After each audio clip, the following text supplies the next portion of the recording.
Namaskar. So in first part of this lecture we discussed the stepping stone method.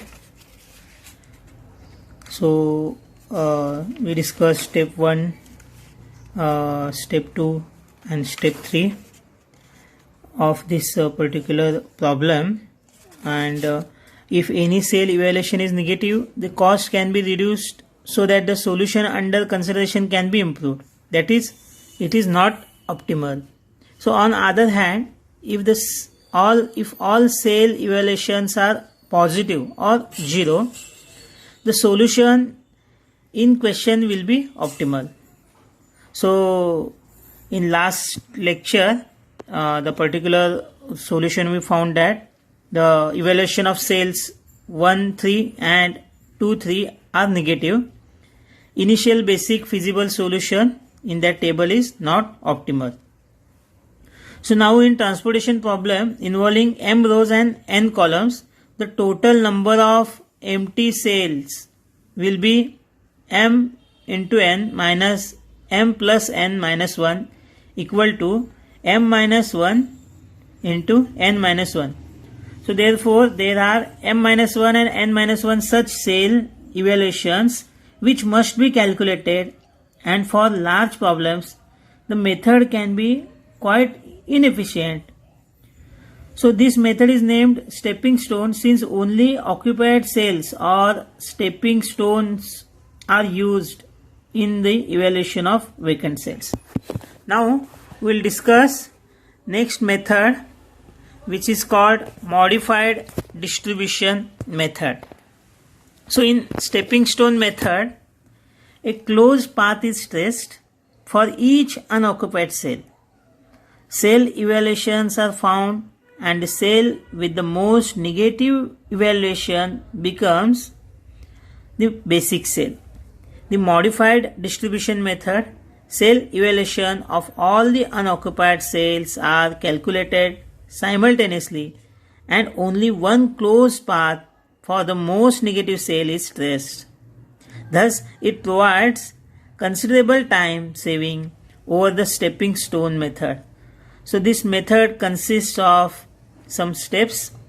Step 1 in Modi method, that is set up a cost matrix containing the unit cost associated with the cell for which allocations have been made. So this matrix for the present example, this is the matrix. This is a cost matrix for allocated cell only. So you can write the sub step. Okay, set up a cost matrix containing unit cost associated with the cell for which allocations have been made. So here allocations are made in previous example. Now sub step 2, introduce a dual variables corresponding to the supply and demand constraints. If there are m origins and n destinations, there will be m plus n dual variables. Let ui, that is I is 1 to m, and vj, that is j is 1 to n, be the dual variables corresponding to supply and demand constraints. So variable ui and vj are such that ui plus vj equal to Cij for all occupied cells. So here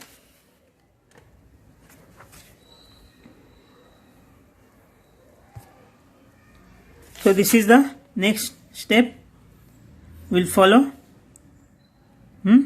So here what is required to do, therefore enter a set of numbers ui, that is 1, 2, 3, I equal to 1, 2, 3 along the left side of matrix across the top of the matrix so that their sum equal the cost entered into substep. So u1 plus v1 is 2, u1 plus v2 is equal to 3, it is equal to 3, u2 plus v4 is 1, u3 plus v1 is 5, u3 plus v3 is 15, u3 plus v4 is 9. So since the number of dual variables m plus n equal to 3 plus 4 equal to 7. In present problem, the number of allocations in non-degenerate solutions are m plus n minus 1, that is 3 plus 4 minus 1 is 6 in the present problem. So one variable is assumed arbitrarily. Let v1 is 0. If we assume v1 is equal to 0, if v1 is equal to 0, then u2 equal to 2.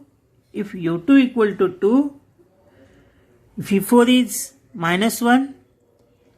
If v1 is equal to 0, u3 equal to 5. If u3 equal to 5, v3 is 10. If u3 equal to 5, v4 is 4.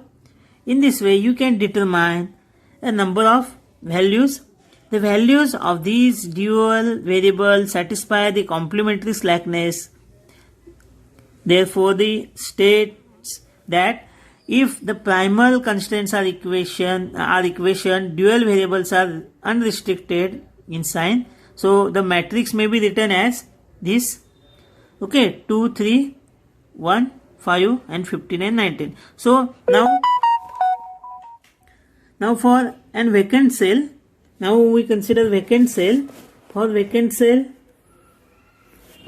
Ui, Uj is called implicit cost, whereas Cij is called the actual cost. The total costs are compared with Cij minus Ui plus Vj are calculated for each empty cell. If all Cij in bracket Ui plus Vj greater than or equal to 0, then by the application of complementary slackness, it can be shown that corresponding solution is optimal.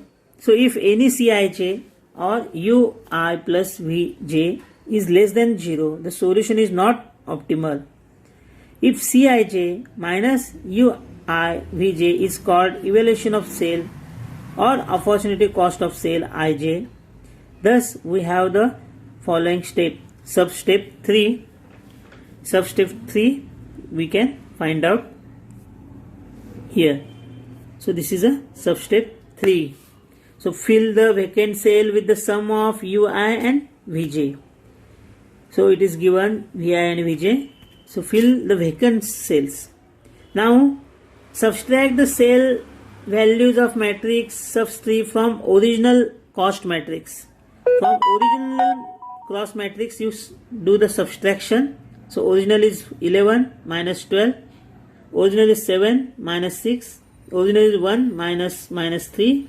Original is 0 minus 2. Original is 6 minus 7. Original is 8 minus 6. So here we can, the result matrix is cell evaluation matrix. It is a cell evaluation matrix. It is called result matrix. So now move to substep 5. Substep 5, sign of the values.